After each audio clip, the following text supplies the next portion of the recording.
Today's top stories: Princess Catherine's inspiring 43rd birthday, her renewed focus on health and family, and the shifts in her royal duties. What's next for the monarchy in 2025? Plus, all the details on the Markle family drama. Can reconciliation ever happen? Catch the most important updates from the royal world, all in one video.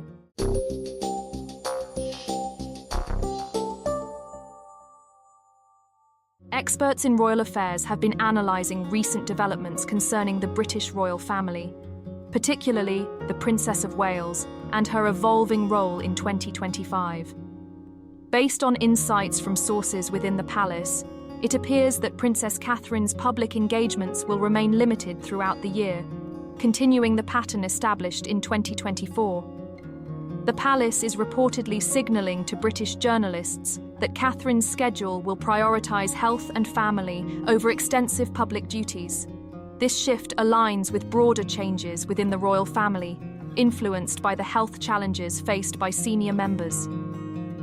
King Charles III has been recovering from ongoing health issues, and Queen Camilla recently battled pneumonia.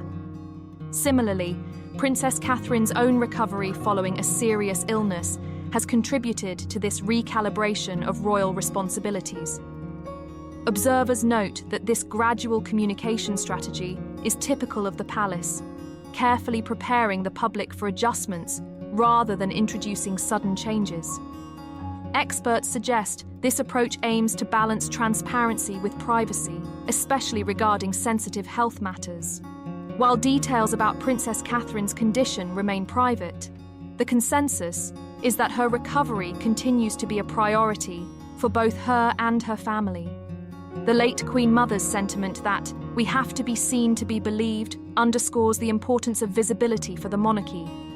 However, given the reduced number of working royals, this visibility has become increasingly challenging.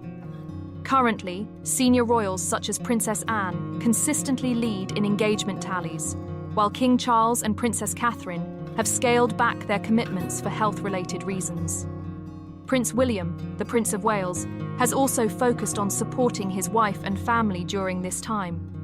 This situation highlights a delicate balance. While the monarchy benefits from a strong public presence, health and well-being must take precedence. Experts argue that the royal family's survival relies on its symbiotic relationship with the press and public.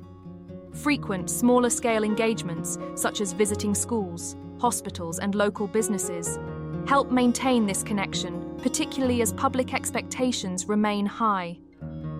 Looking ahead, palace insiders hint that Catherine's appearances will likely be limited to significant events such as Trooping the Colour, Remembrance Sunday, and Christmas Day services.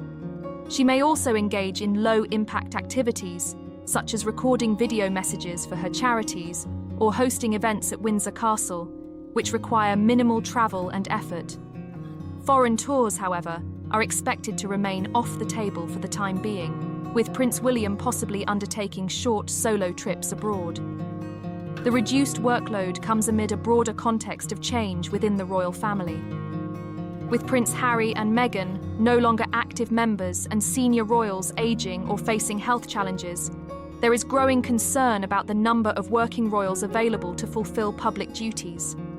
Suggestions have been raised about involving other royal family members, such as Princesses Beatrice and Eugenie, or even the late Queen's grandchildren, Zara Tindall and Peter Phillips, in a more official capacity.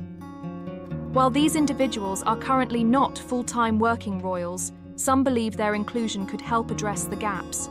Despite these challenges, the British public has shown understanding of the royal family's need to prioritise health and family. However, experts warn that sustained reductions in visibility could pose risks to the monarchy's public perception, particularly as the institution continues to navigate a period of transition. The coming months will likely reveal how the royal family strikes this balance, ensuring both its longevity and its connection with the public. In the meantime, January is expected to be a relatively quiet month for the Princess of Wales, with limited public appearances. Experts suggest that small gestures, such as brief video messages or low-key engagements, could maintain her public profile, while allowing her the necessary time to focus on her recovery and family life.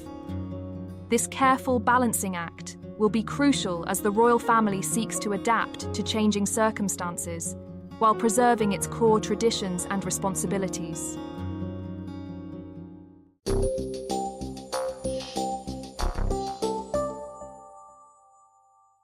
Experts suggest that the ongoing tension between Meghan Markle and her father, Thomas Markle, remains a poignant and unresolved issue in their family narrative.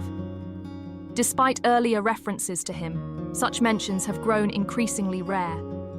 In one interview, Meghan reportedly expressed sorrow, stating, "I grieve for missing my father."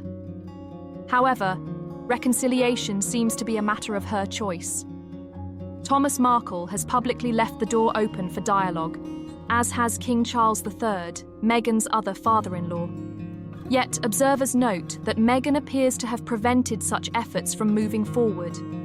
Experts question why Prince Harry never met his father-in-law prior to marrying Meghan, a situation described as highly unusual.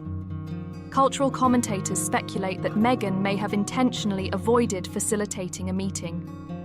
While her reasons remain unclear, some theorize that underlying personal or relational issues could be at play. Such circumstances are unfortunate, as they reportedly deny Thomas Markle the opportunity to meet his grandchildren, a gesture that, according to family psychologists, could bring immense joy to him and foster positive intergenerational connections. Family reconciliation experts emphasize that even deeply fractured relationships can be mended when individuals are willing to compromise. However, in this case, Meghan's estrangement from her father, as well as other family members, appears entrenched. Thomas Markle was notably supportive during her youth, reportedly driving her to auditions, introducing her to Hollywood sets, and funding her education. Yet, despite these gestures, Meghan has maintained distance. Commentators point out that Meghan's estrangement isn't an isolated incident. She has distanced herself from other significant figures, including her first husband, a former Canadian chef boyfriend, and even close friends like Jessica Mulroney. Royal analysts draw parallels to her departure from the British royal family, further suggesting a pattern of severing ties. Royal historians note that the British royal family has navigated similar tensions in the past. For instance, the Duke and Duchess of Windsor faced public scrutiny after abdicating the throne, leading to long-standing estrangement. However, Queen Elizabeth II facilitated a symbolic reconciliation during the 1967 unveiling of Queen Mary's memorial. Such gestures, experts assert, can soften public perception and provide closure to family conflicts. A particularly poignant moment occurred during Queen Elizabeth's 1972 visit to France, when she met the ailing Duke of Windsor shortly before his passing. Experts suggest this visit served not only as an act of compassion, but also as a way to mend public and private rifts. By contrast, Meghan's continued estrangement from her father risks creating lasting tensions, especially as Thomas Markle's health reportedly declines.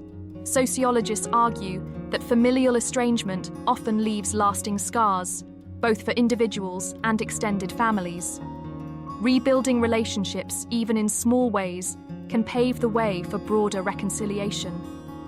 For Meghan, facilitating a meeting between her children and their grandfather would require minimal effort, given the relative proximity of their residences in California and Mexico.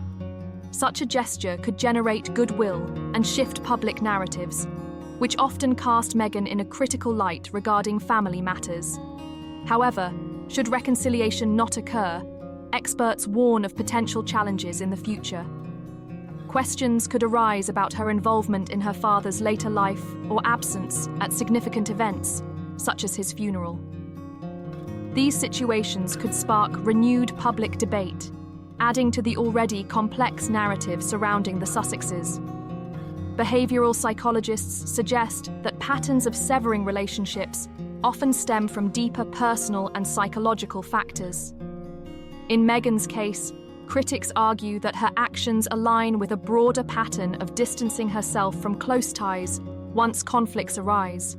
While her motivations remain speculative, the consequences of these estrangements are visible. As for Prince Harry, some royal experts express concern about the long-term impact of these dynamics on his well-being.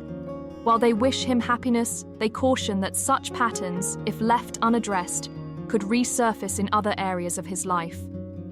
Ultimately, experts across disciplines agree that reconciliation, though challenging, is both possible and beneficial for all involved.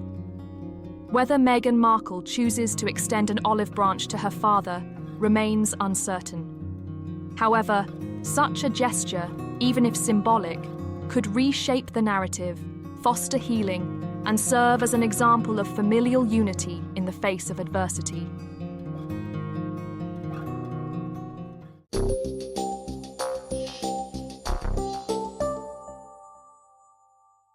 As Katherine approaches her 43rd birthday, it's not just a celebration of another year, but a moment to reflect on overcoming personal health challenges. This year, filled with obstacles, has showcased her strength and resilience. Now, as she nears this milestone, Katherine embraces her future with renewed hope, focusing on health, family, and her royal role. While turning 43 may feel daunting to some, Katherine approaches it with grace and gratitude. Having faced health struggles, this birthday provides a chance to appreciate life's blessings. Former BBC royal correspondent Jenny Bond noted that Katherine now views each day with deep appreciation, making this birthday particularly meaningful. Despite the challenges, experts predict Katherine will celebrate her birthday with joy, grateful for her ability to fulfill her royal duties and spend precious moments with her family. Bond suggested that Katherine's health journey has given her a fresh outlook, making this occasion one of thankfulness. Unlike previous birthdays with grand celebrations, this year's event will likely be more intimate and reflective. Sources close to the royal family indicate a quieter celebration, focused on quality time with loved ones rather than lavish displays. Katherine's family, especially her children and Prince William, will play a central role in the celebration, underscoring her devotion to them. Katherine's birthday will also reflect her evolving role within the royal family, balancing personal life with royal duties. As the future Queen Consort, she represents the future of the monarchy and remains deeply committed to her charitable work, especially in mental health and early childhood development. This birthday marks more than just a personal milestone. It symbolizes her strength, resilience, and unwavering dedication to family and public service. Katherine's 43rd birthday will be filled with gratitude, simplicity, and warmth, focusing on the importance of health, family, and the gift of life. If you enjoy our videos, don't forget to give us a like and subscribe to our channel. Thank you for watching, and stay tuned for the latest updates on the royal family with us.